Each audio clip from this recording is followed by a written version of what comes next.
Olá, pessoal, muito bem-vindos novamente aqui para mais uma aula hoje de Direito Processual do Trabalho. Eu sou a professora Ariadne, você pode me seguir nas redes sociais, vou deixar o meu arroba aqui embaixo para quem quiser seguir, para tirar dúvida, etc. Agora, nesse aulão de véspera do seu 36º exame de ordem, estamos preparados? Vamos para essa próxima aula aí, entrando com tudo. Vamos, né? Então vamos lá. Primeira coisa que eu gostaria de tratar com vocês como uma aposta para essa prova aí de amanhã é sobre competência material da Justiça do Trabalho. Quem aí tá firme nessa matéria de competência, hein? Vamos lá? Você sabe me dizer onde está o principal artigo referente à competência material da Justiça do Trabalho? Vamos abrir lá a Constituição Federal, artigo 114. Vamos ver junto? Gente, vamos lá. O artigo 114 da Constituição Federal reza sobre a competência material da Justiça do Trabalho, beleza? Isso aqui tem que estar muito, muito, muito, muito claro na cabecinha de vocês, porque ele não cai na prova, ele despenca. Sempre o examinador cria alguma perguntinha referente a esse artigo. Você, quando sair dessa aula, vai dar uma lida nele com calma, para todas as hipóteses, mas tem duas hipóteses lá que você não pode esquecer de jeito nenhum, que o examinador adora perguntar. O primeiro deles é sobre danos morais, né? Então, é da competência da Justiça do Trabalho tratar sobre danos morais? Vamos lá, pessoal? Veja lá o artigo 114, inciso 6º. Ó, 114, vamos lá. Compete à Justiça do Trabalho processar e julgar. Inciso 6º, ações de indenização por dano moral ou patrimonial decorrentes da relação de trabalho. Esse inciso foi incluído por aquela emenda 45 de 2004, que mudou toda a competência da Justiça do Trabalho.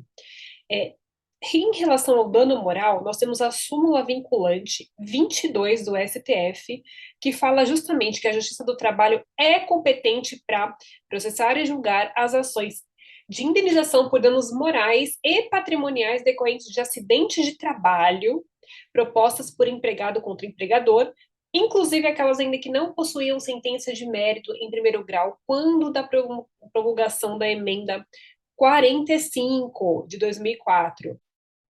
Então, não sei se vocês se lembram, pessoal, que antes da emenda 45 de 2004, as ações trabalhistas eram julgadas pela Justiça Comum Estadual.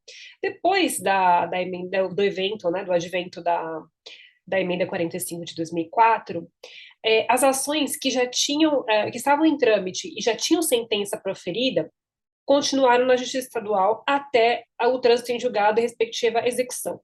Então, aquelas ações que ainda não tinham mérito apreciado do advento da emenda 45 foram remetidas no estado em que se encontravam para a Justiça do Trabalho, com total aproveitamento dos atos já praticados. Beleza? Tá, pessoal, então assim, ó, com relação ao dano moral, fiquem muito atentos então, porque vai ser julgado pela Justiça do Trabalho, tá?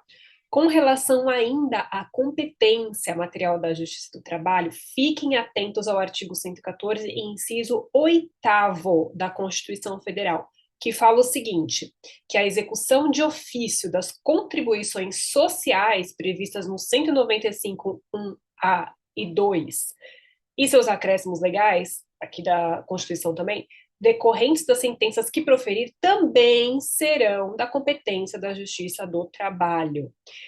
Presta atenção nisso, porque pode vir uma pegadinha na sua prova, pode vir uma questão assim.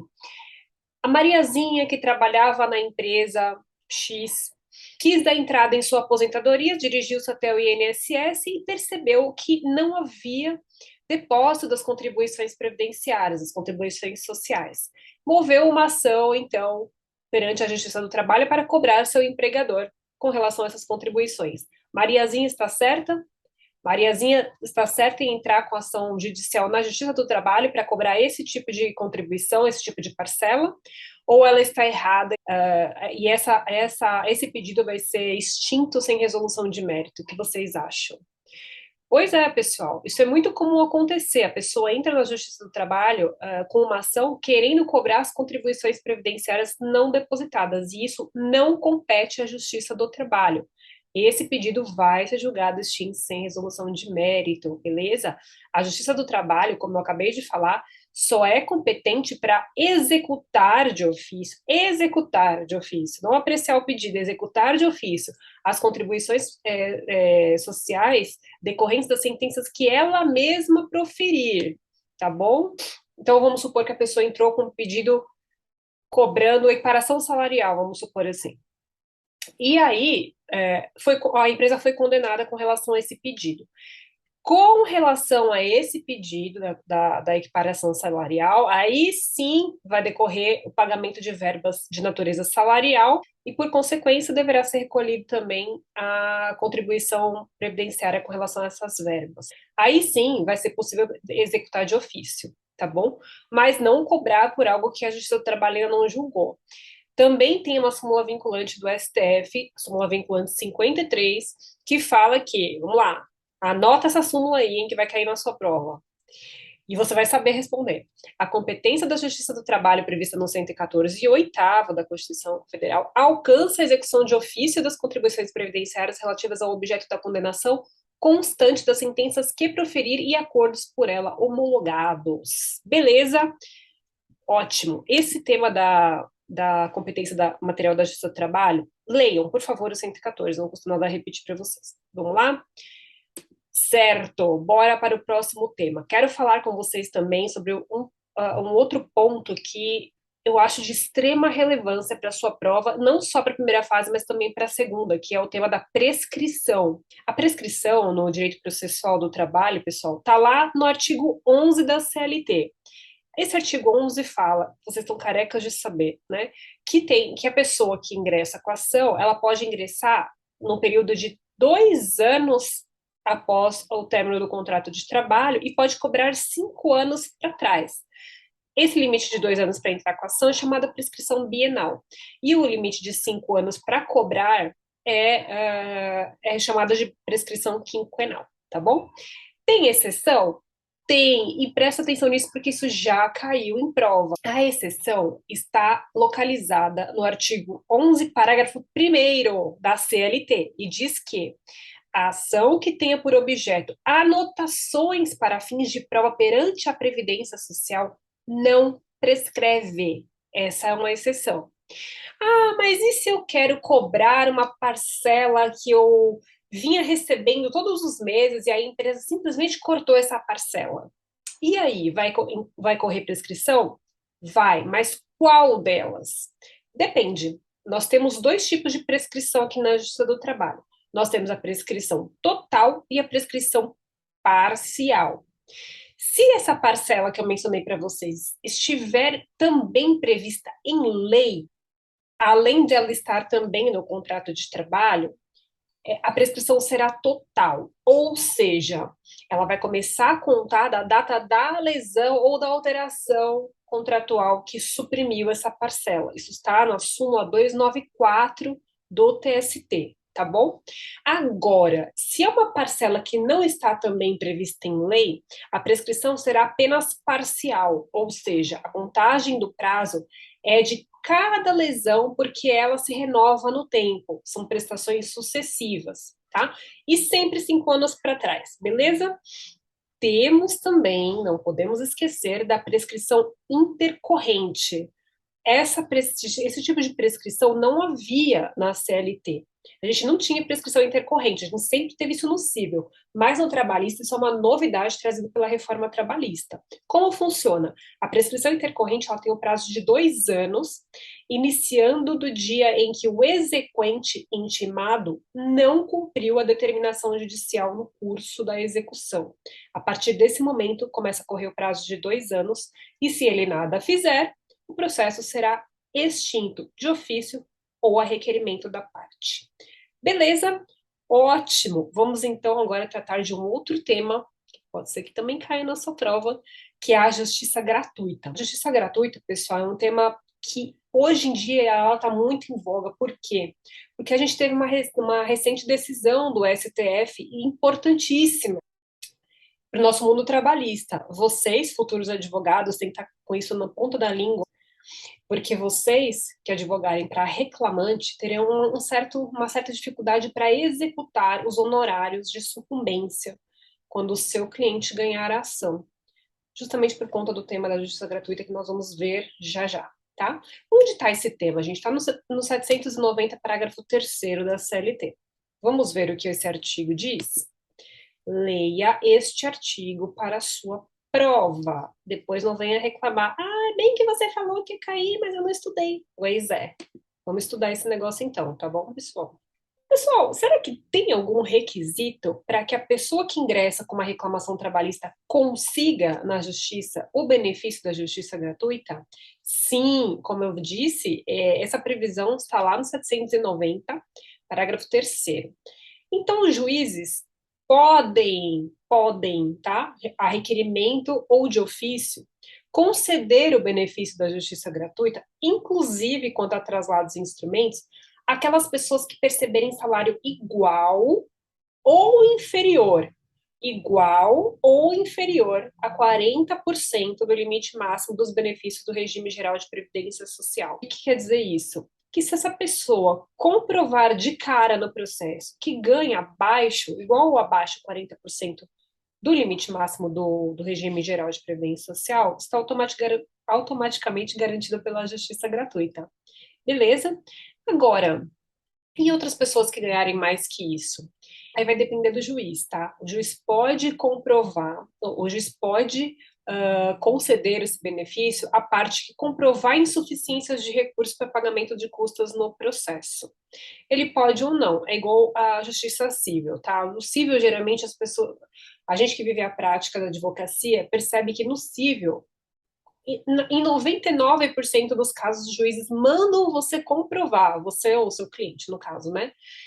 Que ele tem direito que ele faz jus, ou seja, você vai comprovar de N formas ali, que aqui não vem ao caso, tá bom?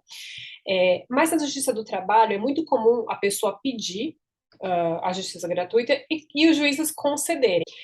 Mas qual que é a grande questão e o pulo do gato aqui? É a jurisprudência formalizada recentemente pelo STF. Vamos ver o que ele fala? Pessoal, o tema em referência aqui é a ADI 5766 do STF. O beneficiário da justiça gratuita, será que ele pode ser condenado no pagamento de honorários advocatícios? Por exemplo, uma ação que foi julgada improcedente? E aí, gente, o que vocês acham? O beneficiário da justiça gratuita, ele pode ser condenado a pagar os honorários advocatícios. Porém, a execução desses honorários vão ficar sob condição suspensiva durante 2 anos. E também não é possível descontar daquilo que ele recebeu no processo ou de outro processo que ele tiver tido crédito também, tiver tido êxito, para pagamento dos honorários de sucumbência, tá? Essa discussão toda foi gerada a partir, como eu disse, dessa ADI 5766, que considerou, então, inconstitucionais os dispositivos que estabeleciam a necessidade de pagamento de honorários periciais e advocatícios pela parte derrotada, honorários de sucumbência, tá?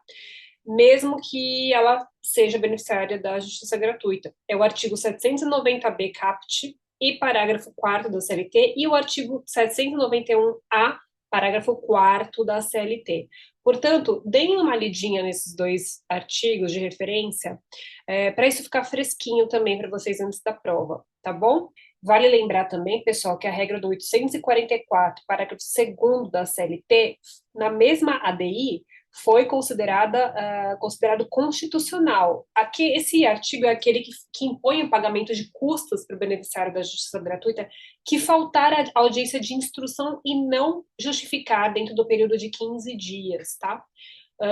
Isso foi considerado por maioria de votos como uma regra válida. Portanto, o artigo 844, parágrafo 2º, está valendo, beleza? Pessoal, quero tratar com vocês agora rapidinho sobre o tema das audiências e dos procedimentos, que isso também de vez em quando cai em prova, pode aparecer na sua. Vamos lá? Sobre o tema de audiências, qual é a regra geral para que se estabeleça um prazo mínimo para marcação de uma audiência após o recebimento da notificação pelo reclamado. O artigo 841, caput da CLT, diz que o prazo mínimo é de 5 dias. Beleza, não esqueçam desse prazo. O que é importante você lembrar, além disso aqui também? Que, com referência a esse tema, o preposto não precisa ser empregado da reclamada, mas ele precisa ter conhecimento dos fatos, beleza, galera? Antes da reforma trabalhista, isso não era assim. O preposto tinha que ser empregado obrigatoriamente, tá? E com conhecimento dos fatos. Hoje em dia não precisa mais. Então, qualquer pessoa com conhecimento dos fatos pode ser preposto. O que acontece se as partes não comparecerem na audiência de instrução e julgamento? No processo do trabalho, nós ainda temos na CLT as chamadas audiências unas, em que estão reunidos todos os procedimentos de uma vez só. Então, você tem a audiência de conciliação, instrução e julgamento num único ato, que é o ato dessa audiência. Na prática, gente, isso não acontece até pelo elevado número de ações que nós temos na Justiça do Trabalho. Então, não dá tempo para o juiz fazer tudo numa audiência só. Às vezes, as partes levam cada uma o número máximo de testemunhas que nós vamos ver para cada procedimento, e às vezes tem mais de uma parte. Então, se cada parte levar o número máximo de testemunhas, a sala de audiência fica lotada, às vezes não dá tempo nem de acabar no mesmo dia, apesar de ter um dispositivo na CLT também que fala que o tempo máximo de audiência são 5 horas seguidas. Mas a partir disso, o que eu quero dizer é que há esse procedimento da audiência una, então todas as regras que você lê na CLT estão mais propensas a serem aplicadas para uma audiência considerada una, que hoje não é mais tão frequente, tá bom? Então vamos lá. O que acontece se o reclamante não comparece à audiência, a primeira audiência designada? Arquivamento, beleza? Não foi, arquivou o processo. E para repropor o processo tem que pagar custas, tá, gente? Não esquece. Ah, mas ele é beneficiário da justiça gratuita. Não importa, vai ter que pagar custas ou comprovar novamente que tem direito às custas, tá bom? E se for o reclamado ou a reclamada que faltar à primeira audiência designada, o que acontece? Então, o não comparecimento do reclamado importa revelia, além de confissão quanto à matéria de fato, tá, gente? Mas tem exceção? Será que nós podemos obstar esse efeito da revelia? Tem. O artigo 844 da CLT, no parágrafo 4º, revela os casos em que a revelia não produzirá os efeitos. Então, pru- plu- quando tiver, por exemplo, pluralidade de reclamados e um deles contestar a ação, aí não vai aplicar esse efeito. Quando o litígio versar sobre direitos indisponíveis, quando a petição inicial não estiver acompanhada de um instrumento que a lei julgue necessário para a prova ou indispensável para a prova do ato, e também quando as alegações de fato formuladas pelo reclamante forem inverossímeis ou estiverem em contradição com uma prova constante dos autos. Presta atenção nisso. Ainda que o reclamado ou a reclamada não comparecerem à audiência, mas o seu advogado comparecer, serão obrigatoriamente aceitas a defesa, contestação e os documentos. Pessoal, e quantas testemunhas, então, as partes podem levar na audiência? A resposta é: depende. Depende de quê?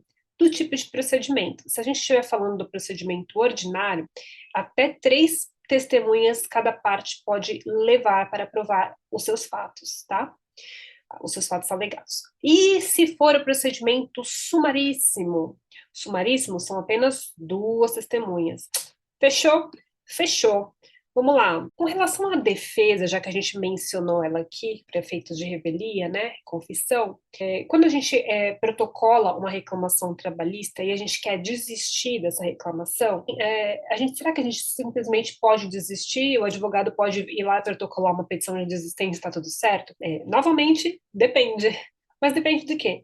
Depende se a parte contrária já apresentou a defesa ou não. Por quê? Porque se ela ainda não tiver apresentado, beleza, você vai lá, protocola uma petiçãozinha requerendo a desistência da ação e tá tudo certo. Você fica isento de custas, fica isento de qualquer coisa. Agora, E se a parte contrária já tiver apresentado defesa nos autos, será que é só pedir a desistência? Não. Se a parte contrária já tiver apresentado a contestação, você, como advogado de reclamante, só poderá desistir da ação se essa parte contrária concordar com você. Como assim? E além disso, você vai ter que pagar as custas ou as despesas provenientes do processo, mais honorários advocatícios. Então, gente, presta muita atenção na prática, quando vocês virarem advogados, começarem a advogar por aí, se vale a pena mesmo entrar com processo ou não. Tem causas que não valem a pena e que só te causam dor de cabeça. Fechou? Homologação de acordo extrajudicial. Você sabe quais são os requisitos? Vem comigo que eu vou te dizer quais são. Essa foi mais uma inovação trazida pela Reforma Trabalhista, Lei 13.467 de 2017, que incluiu na CLT os artigos 855 e seguintes, desculpa, 855B e seguintes, tá? Pessoal, quais são os requisitos? Isso já caiu em prova, então vamos decorar esses requisitos para que se homologue um acordo extrajudicial na Justiça do Trabalho. Primeiramente, petição conjunta. É obrigatória a representação das partes por advogados diferentes. As partes não poderão estar representadas pelo mesmo advogado, beleza? São esses dois requisitos que você precisa ter em mente. Então, será uma petição conjunta e tem que ser advogados diferentes. Para evitar fraude, né, gente? A gente sabe que a parte hipossuficiente aí pode ser facilmente manipulada, então a lei exige que sejam advogados diferentes para isso, tá? O que vocês precisam saber mais aqui? O juiz ele vai ter 15 dias para analisar essa petição de acordo, tá? E vai designar uma audiência se ele entender necessário, também por conta de evitar fraude, tá, gente? E vai proferir a sentença, então. O protocolo da petição de acordo extrajudicial vai suspender o prazo prescricional da ação quanto aos direitos nela especificados. Então, só os pedidos que foram feitos lá é que suspendem o prazo, tá? Para entrar com uma outra ação, se for o caso. E esse prazo prescricional vai voltar a fluir no dia útil seguinte ao trânsito em julgado da decisão que negar a homologação do acordo. Beleza, ótimo. Vocês vão gabaritar essa prova, eu tenho certeza. Pessoal, antes de eu passar para o tema de recursos e para a parte de execução, que é a parte final, eu gostaria de falar um pouquinho sobre o procedimento sumaríssimo previsto na CLT, que o examinador costuma gostar de pedir na prova, porque ele está cheio de regrinha especial que não são as mesmas regras do procedimento ordinário. Então, vamos para o sumaríssimo? Vamos lá. Primeira informação sobre o sumaríssimo é que ele não pode ultrapassar causas que têm um valor acima de 40 vezes o salário mínimo vigente.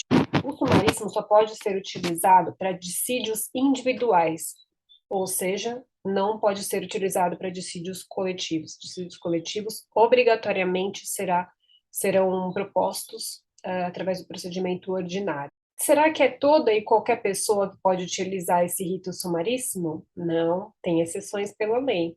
Bom, a lei traz pelo menos 3 exceções. Não podem ser partes pelo rito sumaríssimo administração pública direta, então União, Estados e municípios, as autarquias e as fundações. Então, a administração pública direta e a administração pública indireta. Aqui, a marcação da audiência, o tempo de marcação da audiência também é diferente, tá? São 15 dias, prazo máximo de 15 dias para a designação da audiência. Os pedidos devem ser certos ou determinados e líquidos. Agora, esse rito sumaríssimo ficou parecido com o ordinário, né? Depois da reforma trabalhista, porque antigamente, no rito ordinário, você não precisava nem colocar, nem discriminar valores. Hoje em dia, tanto no ordinário como no sumaríssimo, que já era assim antes no sumaríssimo, você precisa discriminar os valores. Então, seus pedidos devem vir com a continha, aquela continha chata que o advogado não nasceu para fazer, né? Porque, afinal de contas, nós somos de humanas, não de exatas. Então, tá, o pedido deve ser certo ou determinado e líquido, beleza? Se tiver algum pedido ilíquido, incerto, o juiz vai extinguir o seu pedido, sem resolução de mérito, tá bom? No rito sumaríssimo também fica proibida a citação por edital, só pode ser citado por carta, tá bom? A parte só pode ser citada por carta. Testemunhas das partes. Como eu disse, cada parte pode levar até duas testemunhas pelo rito sumaríssimo, tá bom? E se a testemunha não comparecer no dia da audiência, você, como advogado, deve comprovar que a convidou, sob pena de indeferimento da oitiva. Então, aqui é um pouquinho diferente do procedimento ordinário, em que a testemunha não necessariamente deve ser convidada, tá? Você não precisa ter prova de que você convidou, mas o sumaríssimo precisa, sob pena de indeferimento da oitiva. Agora, se você comprovar que essa testemunha foi convidada e ela não compareceu, aí vai ter um negócio muito legal que chama condução coercitiva. O juiz já expede um mandadinho ali e vai buscar a testemunha onde quer que ela esteja. Isso é muito legal. Pessoal, se por algum motivo a audiência for interrompida, ela vai ter que ser retomada no prazo máximo de 30 dias, tá? Isso é um pouco diferente do procedimento ordinário também, porque no ordinário, na prática, eu estou dizendo na prática, tá? A gente faz a primeira audiência e a segunda audiência, caso ocorra, pode ocorrer depois de um ano e meio. Já aconteceu comigo, pode acontecer com você. Então, prepare-se para a sua vida prática, porque ela é um pouquinho diferente do que diz a teoria. A sentença no procedimento sumaríssimo dispensará o relatório. Então, o juiz ele vai mencionar apenas os elementos de convicção dele, com um resuminho dos fatos relevantes ocorridos na audiência, mas ele não vai fazer o relatório, tá bom? As partes também, no procedimento sumaríssimo, saem intimadas na própria audiência em que a sentença for prolatada. Vamos falar um pouquinho agora de recurso. Deixa eu acender a luz aqui, tá? Vamos lá. Vocês sabem quais são os recursos cabíveis na Justiça do Trabalho? Pessoal, o artigo 893 da CLT elenca alguns recursos cabíveis na Justiça do Trabalho. Não são todos aqui do 893, tem alguns esparsos aí que a gente vai conversar. São eles os embargos, recurso ordinário, o recurso de revista e o agravo. Com exceção dos embargos de declaração e o recurso extraordinário para o STF, todos os demais terão prazos de 8 dias. Então, os recursos trabalhistas são os mais fáceis de decorar os prazos, né? Tudo 8 dias. Embargo de declaração, 5 dias. E recurso extraordinário para o STF, 15 dias. Lembrando que os prazos agora são contados em dias úteis, tá? Os prazos processuais são contados em dias úteis. Vamos ver rapidinho, o cabimento de cada um deles. Primeiro, os embargos para o TST. Eles estão lá no artigo 894 e eles cabem, primeiro, de decisão não unânime de julgamento que concilia, julga ou homologa conciliação em dissídios coletivos que excedam a competência territorial dos tribunais regionais do trabalho e estendem ou revertem as sentenças normativas do Tribunal Superior do Trabalho nos casos previstos em lei.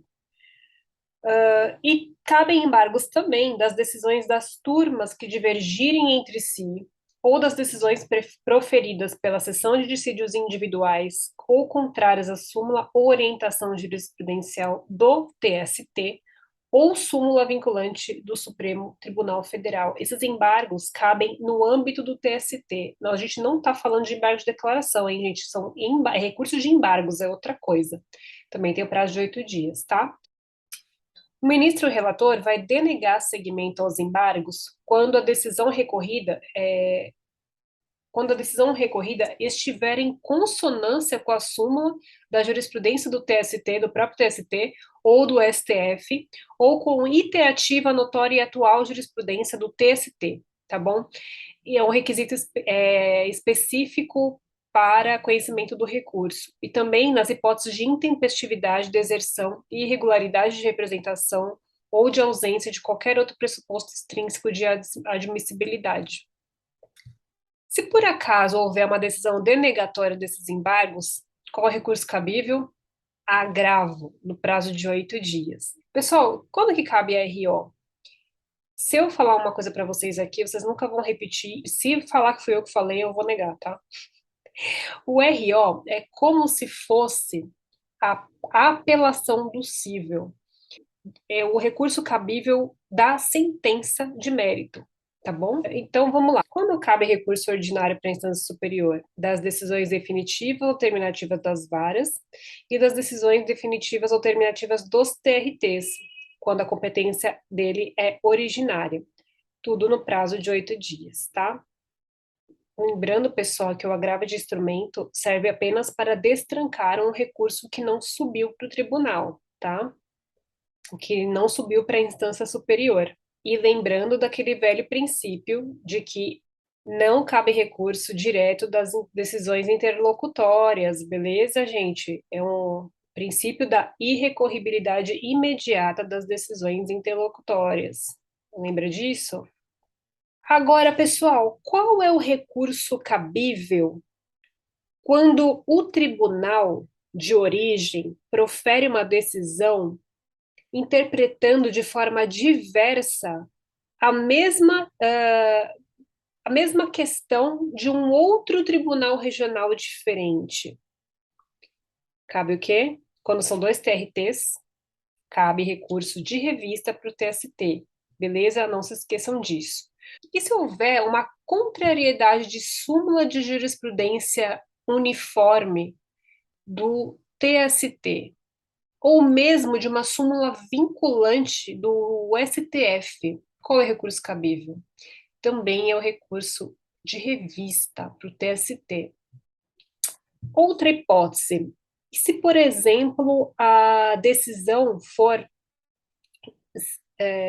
e se, por exemplo, a decisão for proferida com violação direta à Constituição Federal, mesmo uma decisão de primeira instância?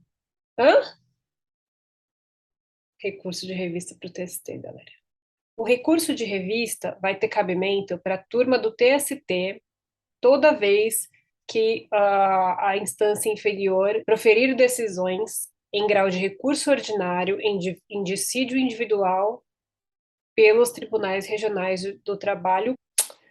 Show, fechou. Isso já caiu em prova, por isso que eu estou insistindo nesse assunto, tá bom? Vocês vão ver que na prática trabalhista, quando vocês forem interpor um recurso de revista, ele tem que seguir ipsis literis o disposto na lei, viu? Sob pena de não conhecimento do recurso. São raríssimos os casos que os recursos de revista sobem. E quando eles sobem, nossa, você tem que agradecer a Deus, porque é uma coisinha que você esquece, um detalhezinho, uma falta de um repositório ali da jurisprudência que você não colou, pronto. Será que cabe recurso de revista no procedimento sumaríssimo? Olha só, quando o procedimento, o rito é sumaríssimo, só vai ser admitido o recurso de revista por contrariedade à súmula de jurisprudência uniforme do TST ou súmula vinculante do STF e por violação direta da Constituição Federal. Se não for por uma dessas três hipóteses, você não vai poder interpor recurso de revista porque ele vai ser inadmitido, tá bom? Eu gostaria que você lesse com atenção o artigo 896 da CLT, que trata do recurso de revista. É bem difícil ele cair na prova de segunda fase, mas na primeira fase já caiu bastante. Então, melhor prevenir que remediar, né? Gente, eu gostaria de tratar mais sobre recursos com vocês, mas o nosso tempo é muito escasso. Então, a gente vai ter que ter uma aula própria para recursos para quem se interessar mais para frente, tá bom? Eu quis dar uma passada geral nesse tema, mas porque eu sei que ele sempre cai, a gente sabe que ele sempre cai na prova da OAB, né? E aí eu queria passar com vocês rapidinho, só para a gente não esquecer nessa revisão de véspera. Uma última informação sobre recurso, antes da gente mudar de tema, é o recurso adesivo. Será que o recurso adesivo é cabível na Justiça do Trabalho? Será? Será? Ele é cabível na Justiça do Trabalho. Em quais recursos? Ele é adesivo de quais recursos, melhor dizendo? Pega a súmula 283 do TST. A súmula 283 do TST diz que, no prazo de 8 dias, é cabível o recurso adesivo nos recursos ordinários, recursos de revista, agravos de petição e embargos. Beleza? E será que é necessário que a matéria seja conexa com outro recurso que foi interposto? Não. Não há necessidade de que a matéria veiculada no recurso adesivo esteja relacionada com o recurso interposto pela parte contrária, beleza? Leia a súmula 283 do TST. Fechou? Aqui a gente fechou o tema de recursos. Agora eu quero falar com vocês sobre execução. Também vai ser passado muito rápido, porque é o tempo. Oh, meu Deus do céu, o tempo já está acabando. O tempo já está acabando. Ai, meu Deus do céu. Não, vai dar tempo. Vamos lá. Execução. Pontos principais para a sua prova. Nossa aposta é IDPJ. IDPJ. IDPJ vai cair na sua prova. O que é IDPJ? O que IDPJ essa mulher está falando? Incidente de desconsideração da personalidade jurídica. Fala isso bem rápido 3 vezes, sem tropeçar. Tô brincando, gente. Vamos lá. O incidente de desconsideração da personalidade jurídica está disposto tanto no CPC quanto na CLT, no artigo 855-A e seguintes da CLT, sendo o CPC aplicado de forma subsidiária. E ele é bastante aplicado nesse caso, viu, gente? Principalmente naqueles casos em que os sócios ou uma empresa do grupo econômico são inseridas na execução para responder por ela também, já na fase de execução do processo.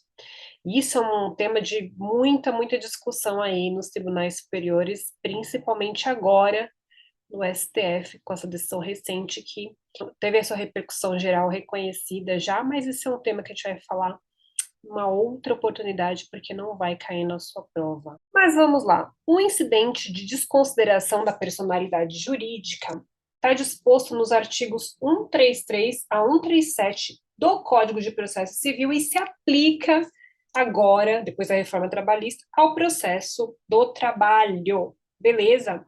E aí, o que a gente vai fazer nesse caso, né? A gente tem que saber o seguinte: o incidente de desconsideração da personalidade jurídica ele pode ser instaurado a pedido da parte ou do Ministério Público quando couber intervir no processo, tá? O incidente de desconsideração da personalidade jurídica é cabível em todas as fases do processo de conhecimento, no cumprimento de sentença e na execução, tá? Muito comum na Justiça do Trabalho ele ser proposto já em fase de execução, como eu disse. Instaurado o incidente, a parte então será citada para se manifestar e requerer as provas cabíveis no prazo de 15 dias. Aqui também é um prazo diferente dos demais, tá? Do processo do trabalho, porque ele, como se aplica o CPC, vai se aplicar também as disposições, a disposição relativa ao prazo, né? Que é de 15 dias para resposta. Se a decisão a interlocutória acolhe ou rejeita o incidente, na fase de conhecimento, não vai caber recurso imediato. Lembra que eu falei? Não cabe recurso imediato das decisões interlocutórias, é um princípio processual trabalhista. Já na fase de execução, vai caber agravo de petição, independentemente da garantia do juízo. E cabe agravo interno também, se proferida pelo relator no incidente instaurado originalmente no tribunal. A instauração desse incidente vai suspender o processo, mas não obsta a concessão de tutela de urgência, de natureza cautelar, tá bom? Por favor, leiam os artigos referentes ao incidente de desconsideração da personalidade jurídica, porque como é uma inovação legal recente e está sendo muito utilizado principalmente agora com essa decisão do Supremo, é bem capaz de cair na sua prova, tá bom? E a gente vai acertar essa questão. Vamos falar um pouquinho de execução? Pessoal, como que começa a execução da Justiça do Trabalho, hein? Será que o juiz pode começar de ofício? A parte tem que ser intimada? A parte tem que requerer? Como é que é? Gente, antigamente o juiz podia fazer isso de ofício. Hoje não é mais possível, tá? A execução só pode ser iniciada a pedido da parte ou de ofício apenas no caso em que a parte não estiver representada por advogado, certo? Pessoal, eu quero embargar uma execução. Tá correndo uma execução aí contra mim. Como é que eu faço para embargar essa execução? Tem que garantir o juízo? Sim, obrigatoriamente, sob pena de não conhecimento do seu recurso. Isso está lá no artigo 884 da CLT, e ele diz que, garantida a execução ou penhorados os bens, o executado terá 5 dias para apresentar esses embargos, tá? Cabendo igual prazo ao exequente para impugnação. Aqui, o que vocês precisam saber, que já caiu em prova também, é que a exigência da garantia ou da penhora não vai se aplicar a entidades filantrópicas ou aqueles que compõem ou compuseram a diretoria dessas instituições. Muita atenção nisso, porque isso já caiu, tá bom? Vou fazer um adendo aqui rapidinho sobre o depósito recursal, já que a gente falou em garantia do juiz e tudo mais, para eu não esquecer e vocês também depois não falarem que eu não falei sobre isso, né? Então vamos lá. Quanto ao depósito recursal, o que vocês precisam saber? Que toda vez que você vai interpor um recurso, você, como representante da reclamada, né, em regra, que não tem justiça gratuita, você precisa fazer o depósito recursal, tá bom? Então, por exemplo, se você for recorrer, se você for interpor um recurso ordinário, por exemplo, você vai precisar fazer o depósito recursal, o recolhimento do depósito recursal e das custas, tá? Se você for interpor um agravo de instrumento para destrancar um recurso, por exemplo, é, você tem que saber que o agravo de instrumento custa 50% do valor do depósito do recurso ao qual você pretende destrancar, tá? Mas quando, por exemplo, o agravo de instrumento tem a finalidade de destrancar um recurso de revista que se insurge contra uma decisão que contraria a jurisprudência uniforme do TST, que essa jurisprudência já está consubstanciada numa súmula ou numa orientação jurisprudencial, você não vai precisar fazer o recolhimento do depósito recursal. Beleza? E o depósito recursal vai ser reduzido pela metade para entidades sem fins lucrativos, empregadores domésticos, microempreendedores individuais, microempresas e empresas de pequeno porte. Tem alguém que é isento desse depósito recursal? Tem, gente. Os beneficiários da justiça gratuita, como eu disse, as entidades filantrópicas e as empresas em recuperação judicial. Essas três pessoinhas aqui não vão precisar fazer o recolhimento do depósito recursal. Outra coisa, ele vai poder ser substituído por fiança bancária ou seguro garantia judicial. Essas informações você precisa saber também, porque podem cair na prova, porque são uma inovação da reforma trabalhista também.